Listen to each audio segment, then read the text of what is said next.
ಅನ್ನೋ ಪದವನ್ನ ನಾವು ದಿನನಿತ್ಯದ ಮಾತುಕತೆಯಲ್ಲಿ ಬಹಳ ಸುಲಭವಾಗಿ ಬಳಸ್ಬಿಡ್ತೀವಿ. ಹೌದು. ಆದರೆ ಅದರ ನಿಜವಾದ ಆಳವಾದ ಅರ್ಥ ಏನು ಅಂತ ಯೋಚಿಸಿದಾಗ ಒಂದೊಂದು ತಲೆಯಲ್ಲೂ ಒಂದೊಂದು ಕಲ್ಪನೆ ಮೂಡುತ್ತೆ. ಕೆಲವರಿಗಿದು ಪೂಜೆ, ವ್ರತ, ಧಾರ್ಮಿಕ ಆಚರಣೆ. ಇನ್ನು ಕೆಲವರಿಗಿದೊಂದು ರಿಟೈರ್ ಆದ್ಮೇಲೆ ಮಾಡೋ ಕೆಲಸ. ಹಾಗಾದ್ರೆ ಇದಕ್ಕೊಂದು ನಿರ್ದಿಷ್ಟ ವ್ಯಾಖ್ಯಾನ ಇದೆಯಾ? ನಿಮ್ಮ ಪ್ರಶ್ನೆ ಬಹಳ ಮುಖ್ಯವಾದದ್ದು. ಯಾಕೆಂದ್ರೆ ಈ ಪದದ ಸುತ್ತ ಸಾಕಷ್ಟು ಗೊಂದಲಗಳಿವೆ. ಹೌದು.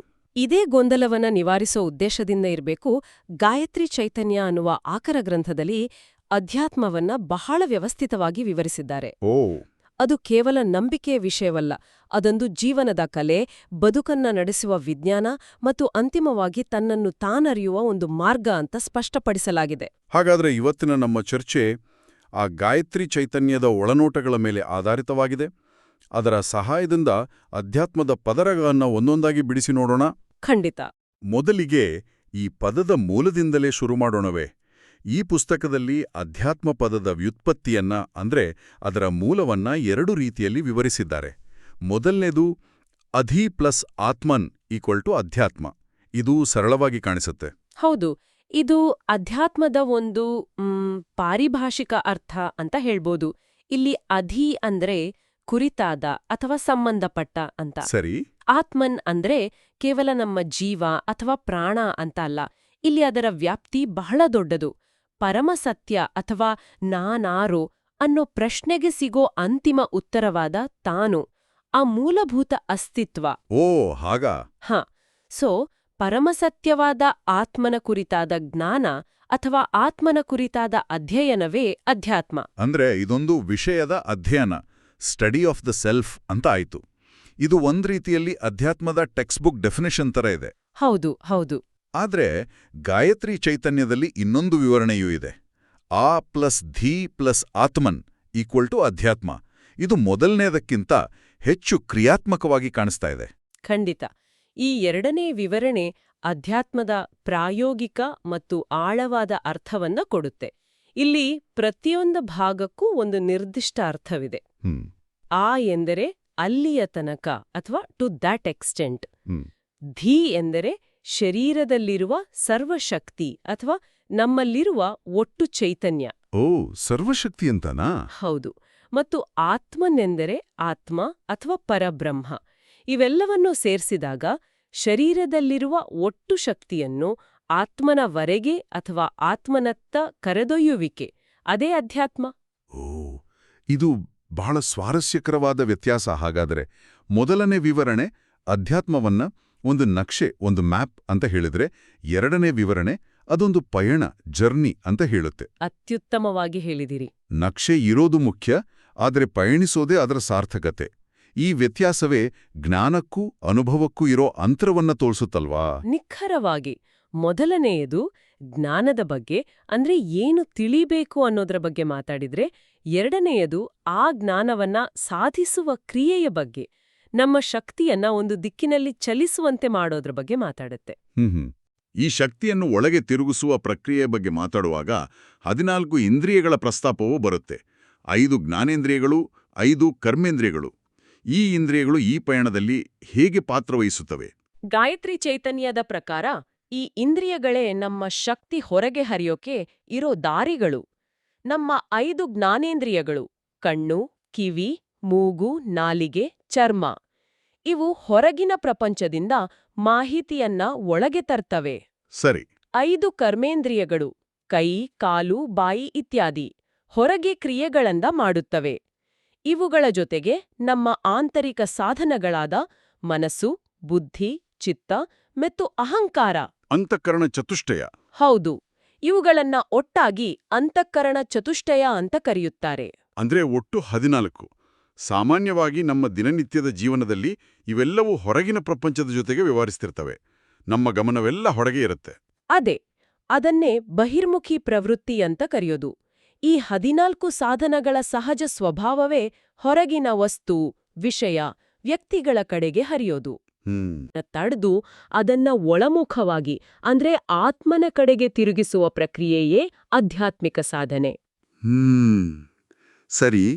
14 ಇಂದ್ರಿಯಗಳನ್ನು ಒಳಮುಖವಾಗಿ ತಿರುಗಿಸೋದು ಅಧ್ಯಾತ್ಮ ಅಂದ್ರಿ. ಇದು ಕೇಳೋಕೆ ಸುಲಭವಾಗಿಲ್ಲ. ಅಷ್ಟೆಲ್ಲ ಕಷ್ಟಪಟ್ಟು ಆ ಕೆಲಸವನ್ನ ಯಾಕೆ ಮಾಡಬೇಕು? ಅದರ ಅಂತಿಮ ಉದ್ದೇಶವಾದರೂ ಏನು? ಬಹುಶಃ ಅದಕ್ಕೆ ಉತ್ತರವಾಗಿರಬೇಕು ಗಾಯತ್ರಿ ಚೈತನ್ಯದಲ್ಲಿ ಛಾಂದೋಗ್ಯ ಉಪನಿಷತ್ತಿನ ಮಾತನ್ನು ಉಲ್ಲೇಖಿಸಿರೋದು. ಸಾ ವಿದ್ಯಾಯಾ ವಿಮುಕ್ತಯೇ. ನಿಖರವಾಗಿ ಆ ಒಂದು ವಾಕ್ಯ ಅಧ್ಯಾತ್ಮದ ಸಂಪೂರ್ಣ ಉದ್ದೇಶವನ್ನ ಹಿಡಿದಿಡುತ್ತೆ. ಯಾವುದು ಮುಕ್ತಿ ನೀಡುತ್ತೋ ಅದೇ ನಿಜವಾದ ವಿದ್ಯೆ. ನಾವು ಜಗತ್ತಿನಲ್ಲಿ ಎಷ್ಟೋ ವಿಷಯಗಳನ್ನ ಕಲಿತೀವಿ, ಫಿಸಿಕ್ಸ್, ಎಕನಾಮಿಕ್ಸ್, ಮೆಡಿಸಿನ್. ಆದ್ರೆ ಈ ಯಾವ ವಿದ್ಯೆಯೂ ನಮ್ಗೆ ದುಃಖದಿಂದ, ಭಯದಿಂದ, ಬಂಧನದಿಂದ ಸಂಪೂರ್ಣ ಮುಕ್ತಿ ಕೊಡೋದಿಲ್ಲ. ನೀವು ಮುಕ್ತಿ ಅಂದಾಗ ಯಾವುದರಿಂದ ಮುಕ್ತಿ? ದಿನನಿತ್ಯದ ಜಂಜಾಟಗಳಿಂದ, ಒತ್ತಡದಿಂದ ಮುಕ್ತಿಯೇ, ಅಥವಾ ಅದಕ್ಕಿಂತ ದೊಡ್ಡ ಅರ್ಥ ಇದೆಯಾ? ಎರಡೂ ಹೌದು. ಆರಂಭದಲ್ಲಿ ಅದು ಒತ್ತಡ, ಕೋಪ, ನಿರಾಸೆಗಳಂತಹ ಮಾನಸಿಕ ಬಂಧನಗಳಿಂದ ಮುಕ್ತಿ. ಸರಿ ಸರಿ. ಆದರೆ ಅದರ ಅಂತಿಮ ಗುರಿ ಇನ್ನೂ ದೊಡ್ಡದು. ನಮ್ಮ ಸೀಮಿತ ಅಸ್ತಿತ್ವದ ನಾನು ಈ ದೇಹ, ಈ ಮನಸ್ಸು ಅನ್ನೋ ತಪ್ಪು ತಿಳುವಳಿಕೆಯ ಬಂಧವಿಂದ ಮುಕ್ತಿ. ಈ ಪರಮ ಮುಕ್ತಿಯು ಆತ್ಮಜ್ಞಾನದಿಂದ ಮಾತ್ರ ಸಾಧ್ಯ.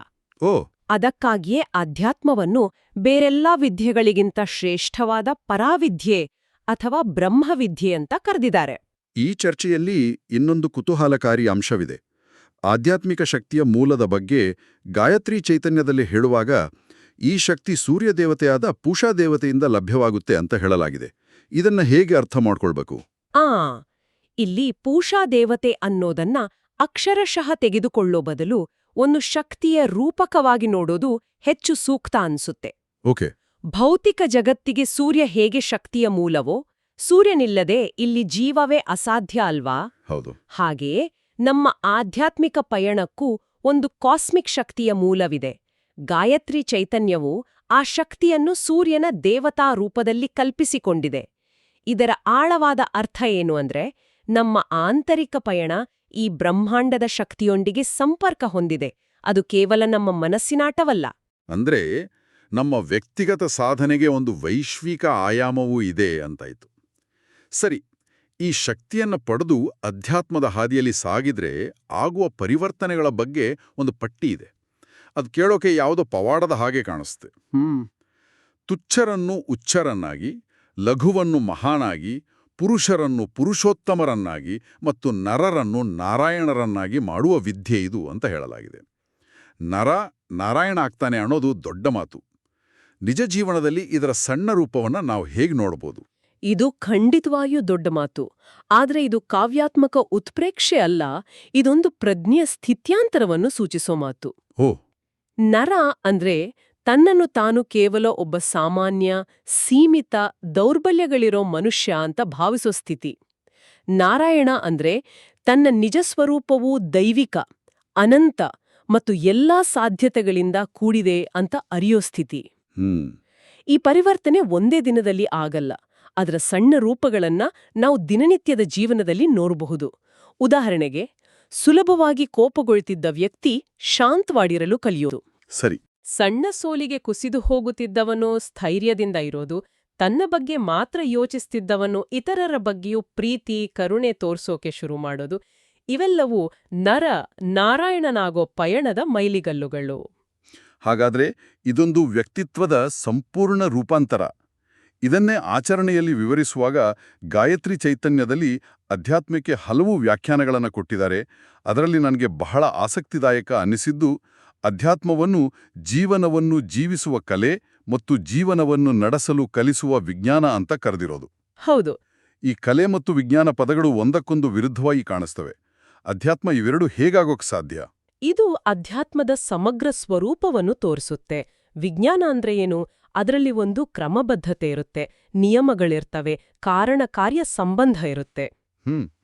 ಜೀವನವನ್ನು ನಡೆಸಲು ಕೆಲವು ಸಾರ್ವತ್ರಿಕ ನಿಯಮಗಳಿವೆ. ಉದಾಹರಣೆಗೆ ಅಹಿಂಸೆ, ಸತ್ಯ, ಕ್ಷಮೆ. ಇವುಗಳನ್ನು ಪಾಲಿಸಿದ್ರೆ ಮನಸ್ಸಿಗೆ ಶಾಂತಿ ಸಿಗುತ್ತೆ. ಇದು ವಿಜ್ಞಾನದ ಹಾಗೆ, ಒಂದು ಪ್ರಯೋಗಕ್ಕೆ ನಿರ್ದಿಷ್ಟ ಫಲಿತಾಂಶ ಇರೋ ಹಾಗೆ. ಸರಿ, ಅದು ವಿಜ್ಞಾನದ ಭಾಗ. ಹಾಗಾದ್ರೆ ಕಲೆಯ ಭಾಗ ಯಾವುದು? ಇಬ್ರು ಒಂದೇ ರಾಗವನ್ನು ಹಾಡಿದ್ರೂ ಒಬ್ರ ಹಾಡು ಮನಸ್ಸಿಗೆ ನಾಟುತ್ತೆ. ಅದೇ ಕಲೆ. ಹೌದು. ಹಾಗೆಯೇ ಜೀವನದ ನಿಯಮಗಳನ್ನ ತಿಳ್ಕೊಳ್ಳೋದು ವಿಜ್ಞಾನವಾದ್ರೆ, ಆ ನಿಯಮಗಳನ್ನ ನಮ್ಮ ಜೀವನದಲ್ಲಿ ಸಹಜವಾಗಿ, ಸುಂದರವಾಗಿ, ಪ್ರೀತಿಯಿಂದ ಅಳವಡಿಸಿಕೊಂಡು ಪ್ರತಿ ಕ್ಷಣವನ್ನೂ ಆನಂದದಿಂದ ಕಳೆಯೋದು ಕಲೆ. ಅಧ್ಯಾತ್ಮ ಈ ಎರಡೂ ನಮ್ಗೆ ಕಲಿಸುತ್ತೆ. ಇದರ ಜೊತೆಗೆ ಗಾಯತ್ರಿ ಚೈತನ್ಯದಲ್ಲಿ ಇದರ ಮಾನಸಿಕ ಪ್ರಯೋಜನಗಳ ಬಗ್ಗೆಯೂ ಸ್ಪಷ್ಟವಾಗಿ ಹೇಳಿದ್ದಾರೆ. ಹೌದು. ಅದನ್ನ ಅಹಂಗೆ ಕಡಿವಾಣ ಹಾಕಲು ಹಾಗೂ ಮನೋನಿಯಂತ್ರಣಕ್ಕೆ ಮದ್ದು ಅಂತಲೂ ಮತ್ತೆ ಸೋಲಿನ ನಿರಾಶೆ ಮರೆಯಲು ಮತ್ತು ಸಾವಿನ ಭಯ ಗೆಲ್ಲಲು ಹಾಕುವಂತ ಹೆಜ್ಜೆ ಅಂತಲೂ ಬಣ್ಣಿಸಲಾಗಿದೆ. ಇದು ಅಧ್ಯಾತ್ಮದ ಒಂದು ಥೆರಪ್ಯೂಟಿಕ್ ಆಯಾಮವನ್ನ ತೋರಿಸುತ್ತೆ ಅಲ್ವಾ? ಖಂಡಿತ. ಆಧುನಿಕ ಮನೋವಿಜ್ಞಾನ ಇಂದು ಯಾವ ಸಮಸ್ಯೆಗಳಿಗೆ ಉತ್ತರ ಹುಡುಕ್ತಾ ಇದೆಯೋ ಅದಕ್ಕೆ ಅಧ್ಯಾತ್ಮವು ಸಾವಿರಾರು ವರ್ಷಗಳಿಂದ ಪ್ರಾಯೋಗಿಕ ಪರಿಹಾರಗಳನ್ನ ನೀಡಿದೆ. ನಮ್ಮ ಬಹುತೇಕ ದುಃಖಗಳಿಗೆ ಮೂಲ ನಮ್ಮ ಅಹಂಕಾರ, ನಾನು, ನನ್ನದು ಅನ್ನೋ ಭಾವನೆ. ಅಧ್ಯಾತ್ಮವು ನಾನು ಯಾರು ಅನ್ನೋದ್ರ ನಿಜವಾದ ಅರ್ಥವನ್ನ ತೋರಿಸೋದ್ರಿಂದ ಅಹಂಕಾರ ತನ್ನಿಂತಾನೇ ಕರಗುತ್ತೆ. ಸರಿ. ಮನಸ್ಸನ್ನು ನಿಯಂತ್ರಿಸೋದು, ಸೋಲು ಗೆಲುವುಗಳನ್ನು ಸಮಾನವಾಗಿ ಸ್ವೀಕರಿಸೋ ಸ್ಥಿತಪ್ರಜ್ಞೆಯನ್ನು ಬೆಳೆಸೋದು ಮತ್ತು ಅಂತಿಮವಾಗಿ ದೇಹದ ಸಾವಿನ ಭಯವನ್ನು ಮೀರಿ ನಿಲ್ಲೋದು, ಇವೆಲ್ಲವೂ ಆಧ್ಯಾತ್ಮಿಕ ಸಾಧನೆಯ ನೈಸರ್ಗಿಕ ಫಲಗಳು. ಇಷ್ಟೆಲ್ಲ ಕೇಳಿದ ಮೇಲೆ ಈ ಪಯಣವನ್ನ ಪ್ರಾರಂಭಿಸೋರಿಗೆ ಒಂದು ಪ್ರಶ್ನೆ ಮೂಡುತ್ತೆ. ಇಷ್ಟೆಲ್ಲ ದೊಡ್ಡ ಪರಿವರ್ತನೆಗೆ ದೊಡ್ಡ ಸಿದ್ಧತೆ ಬೇಕಾಗ್ಬೋದು. ಆದರೆ ಗಾಯತ್ರಿ ಚೈತನ್ಯದಲ್ಲಿ ಬಹಳ ಸುಲಭವಾದ ಒಂದು ಆರಂಭಿಕ ಹಂತವನ್ನ ಸೂಚಿಸಿದ್ದಾರೆ ಅಲ್ವಾ? ಹೌದು, ಅದರ ಸೌಂದರ್ಯವೇ ಅದು. ಯಾವುದೇ ಸಂಕೀರ್ಣವಾದ ಆಚರಣೆಗಳಾಗ್ಲಿ ತತ್ವಗಳಾಗ್ಲಿ ಆರಂಭಕ್ಕೆ ಬೇಕಿಲ್ಲ. ಬಹಳ ಸರಳವಾಗಿ ಹೇಳಿದ್ದಾರೆ. ನಮ್ಮನ್ನು ನಡೆಸುವ ಒಂದು ಅಗೋಚರ ಶಕ್ತಿ ಇರೋದನ್ನು ಮನಸ್ಸು ಒಪ್ಪಿಕೊಂಡ್ರೆ ಅದೇ ಅಧ್ಯಾತ್ಮದ ಪ್ರಾರಂಭ. ಅಷ್ಟೇನಾ? ಅಂದ್ರೆ ಈ ಇಡೀ ಬ್ರಹ್ಮಾಂಡದಲ್ಲಿ ನಾನು ಕೇಂದ್ರವಲ್ಲ, ನನಗಿಂತ ದೊಡ್ಡದಾದ ಒಂದು ಶಕ್ತಿ ಇದೆ, ಒಂದು ವ್ಯವಸ್ಥೆ ಇದೆ ಅಂತ ಒಪ್ಪಿಕೊಳ್ಳೋದೇ ಮೊದಲ ಹೆಜ್ಜೆ. ಹೌದು. ಇದಕ್ಕೆ ಯಾವುದೇ ನಿರ್ದಿಷ್ಟ ದೇವರಲ್ಲಿ ನಂಬಿಕೆ ಇರಬೇಕೆಂದೇನೂ ಇಲ್ಲ, ಹೌದಲ್ವೇ? ಖಂಡಿತ ಇಲ್ಲ. ಅದು ದೇವರಾಗಿರಬಹುದು, ಪ್ರಕೃತಿಯಾಗಿರಬಹುದು, ಅಥವಾ ಬ್ರಹ್ಮಾಂಡದ ನಿಯಮಗಳಾಗಿರಬಹುದು. ಎಲ್ಲವೂ ನನ್ನ ಕಂಟ್ರೋಲ್ನಲ್ಲಿದೆ, ಎಲ್ಲವನ್ನೂ ನಾನೇ ಮಾಡ್ತಿದ್ದೀನಿ ಅನ್ನೋ ಅಹಂಕಾರದ ನಿಲುವಿನಿಂದ ನನ್ನನ್ನು ಮೀರಿದ ಒಂದು ಶಕ್ತಿ ಇದೆ ಅನ್ನೋ ವಿನಯದ ನಿಲುವಿಗೆ ಬರೋದೇ ಅಧ್ಯಾತ್ಮದ ಬೀಜಾಂಕುರ. ಆ ಒಪ್ಪಿಗೆ ಬಂದ ಕ್ಷಣದಿಂದ ವ್ಯಕ್ತಿಯ ದೃಷ್ಟಿಕೋನ ಬದಲಾಗೋಕೆ ಶುರುವಾಗುತ್ತೆ. ಈ ಆರಂಭದ ನಂತರ ಪಯಣದ ಮುಂದಿನ ಹಂತಗಳ ಬಗ್ಗೆಯೂ ಗಾಯತ್ರಿ ಚೈತನ್ಯದಲ್ಲಿ ವಿವರಿಸಲಾಗಿದೆ. 3 ಸೂತ್ರಗಳನ್ನು ಕೊಟ್ಟಿದ್ದಾರೆ: ತಸ್ಯೈವಾಹಂ, ತವೈವಾಹಂ ಮತ್ತು ತ್ವಮೇವಾಹಂ. ಈ 3 ಹಂತಗಳು ಸಾಧಕನ ಮನಸ್ಥಿತಿಯ ವಿಕಾಸವನ್ನು ತೋರಿಸೋ ಹಾಗೆ ಕಾಣುತ್ತೆ. ಹೌದು, ಇದು ಪ್ರಜ್ಞೆಯ 3 ಹಂತಗಳನ್ನು ಸೂಚಿಸುತ್ತೆ. ಮೊದಲನೇದು ತಸ್ಯೈವಾಹಂ. ಅಂದ್ರೆ ಇದರರ್ಥ ನಾನು ಅವನವನು ಅಥವಾ ನಾನು ಆ ಶಕ್ತಿಯ ಭಾಗ. ಇಲ್ಲಿ ಸಾಧಕ ಮತ್ತು ಆ ಪರಮಶಕ್ತಿಯ ನಡುವೆ ಸ್ಪಷ್ಟವಾದ ಅಂತರವಿದೆ. ಇದೊಂದು ದಾಸ್ಯಭಾವ. ಭಕ್ತನು ದೇವರಿಗೆ ಸೇರಿದವನು. ಇದು ಭಕ್ತಿ ಮಾರ್ಗದ ಆರಂಭದ ಹಂತ. ಎರಡನೇದು ತ್ವಮೇವಾಸಂ, ನಾನು ನಿನ್ನವನು. ಇಲ್ಲಿ ಅವನು ಅನ್ನೋ ದೂರದ ಸಂಬೋಧನೆ ಹೋಗಿ ನೀನು ಅನ್ನೋ ಹತ್ತಿರದ ಪರ್ಸನಲ್ ಸಂಬಂಧ ಬಂದಿದೆ. ಹೌದು, ಇಲ್ಲಿ ಅಂತರ ಸ್ವಲ್ಪ ಕಡಿಮೆಯಾಗುತ್ತೆ. ಇದೊಂದು ಪ್ರೀತಿಯ ಸಮರ್ಪಣೆಯ ಭಾವ. ದೇವರನ್ನು ತನ್ನವನೆಂದು, ತನ್ನ ಆಪ್ತನೆಂದು ಭಾವಿಸಿ ಆರಾಧಿಸೋದು. ಇದು ಉಪಾಸನಾ ಮಾರ್ಗವನ್ನ ಪ್ರತಿನಿಧಿಸುತ್ತೆ. ಮತ್ತು ಅಂತಿಮವಾಗಿ 3ನೇದು ತ್ವಮೇವಾಹಂ, ನೀನೇ ನಾನು. ಇದು ಅದ್ವೈತದ ಮಾತು. ಇಲ್ಲಿ ಅಂತರವೇ ಇಲ್ಲ. ಇದು ಜ್ಞಾನ ಮಾರ್ಗದ ಪರಾಕಾಷ್ಠೆ. ಇಲ್ಲಿ ಸಾಧಕ ಮತ್ತು ಸಾಧ್ಯದ ನಡುವಿನ ಎಲ್ಲ ಅಂತರವೂ ಅಳಿಸೋಗುತ್ತೆ. ನಾನು ಬೇರೆ, ನೀನು ಬೇರೆ ಅನ್ನೋ ದ್ವೈತ ಭಾವನೆ ಇಲ್ಲವಾಗಿ ಯಾವುದು ನೀನೋ ಅದೇ ನಾನು ಅನ್ನೋ ಏಕತೆಯ ಅನುಭವ ಉಂಟಾಗುತ್ತೆ. ಅಂದರೆ ತನ್ನ ಮತ್ತು ದೈವದ ನಡುವಿನ ಒಂದೇ ಅಸ್ತಿತ್ವವನ್ನ ಅರಿಯೋದು. ಇದು ಅಧ್ಯಾತ್ಮದ ಅಂತಿಮ ಗುರಿ. ಒಂದು ಪ್ರಶ್ನೆ: ಈ 3 ಹಂತಗಳು ಒಂದಾದ ಮೇಲೆ ಒಂದು ಬರುವಂಥವೇ, ಅಥವಾ ಒಬ್ಬ ವ್ಯಕ್ತಿ ಒಂದೇ ಸಮಯದಲ್ಲಿ ಭಕ್ತಿ ಮತ್ತು ಜ್ಞಾನ ಮಾರ್ಗದಲ್ಲಿ ಇರಬಹುದೇ? ಈ ಪುಸ್ತಕದಲ್ಲಿ ಇದರ ಬಗ್ಗೆ ಏನಾದರೂ ಸೂಚನೆ ಇದೆಯಾ? ಇದು ಬಹಳ ಪ್ರಾಯೋಗಿಕವಾದ ಪ್ರಶ್ನೆ. ತಾತ್ವಿಕವಾಗಿ ನೋಡಿದರೆ ಇವು ಪ್ರಜ್ಞೆಯ ವಿಕಾಸದ ಹಂತಗಳು, ದ್ವೈತದಿಂದ ಅದ್ವೈತದ ಕಡೆಗಿನ ಪಯಣ. ಸರಿ. ಆದರೆ ಆಚರಣೆಯಲ್ಲಿ ಒಬ್ಬ ವ್ಯಕ್ತಿಯಲ್ಲಿ ಈ 3 ಭಾವಗಳು ಇರಬಹುದು. ಜ್ಞಾನ ಮಾರ್ಗದಲ್ಲಿ ಸಾಗೋ ವ್ಯಕ್ತಿಗೂ ಭಕ್ತಿಯ ಕ್ಷಣಗಳು ಬರಬಹುದು, ಭಕ್ತಿ ಮಾರ್ಗದಲ್ಲಿರುವಳಿಗೂ ಏಕತೆಯ ಅನುಭವ ಆಗಬಹುದು.